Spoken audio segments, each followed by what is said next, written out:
পৃথিবীতে কিছু কিছু নারী কখনো সুখী হতে পারে না।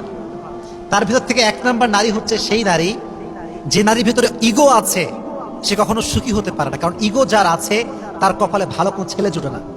কারণ ভালো ছেলেরা কখনো ইগোওয়ালা মেয়েকে পছন্দ করে না। ভালো ছেলেরা সবসময় বিনয়ী মেয়েকে পছন্দ করে। বলেন তো, নবীজির সর্বপ্রথম স্ত্রীর নাম কি ছিল? মাশাআল্লাহ, বলেন নাম কি ছিল? আচ্ছা, তিনি কি অহংকারী ছিলেন না বিনয়ী ছিলেন? সবচেয়ে ধনী মানুষ তিনি, ইগো নাই। আর আজকালকার মেয়েরা একটু ফর্সা হইলে ভাবে আর বাঁচে না, এরকম মেয়ে আছে না নাই যুবক ভাইয়েরা? তো মেয়েদেরকে আমি হার্ট করছি না, আঘাত করছি না। এই বন্ধুকে বলছি, বোনেরা আমার, জীবনে সুখী হতে চাইলে ইগো রাখা যাবে না, এক নাম্বার। দুই নাম্বার আরেকটা বিষয় বলেই ফেলি, নারীরা যদি সুখী হতে চায় অভিযোগ করা যাবে না।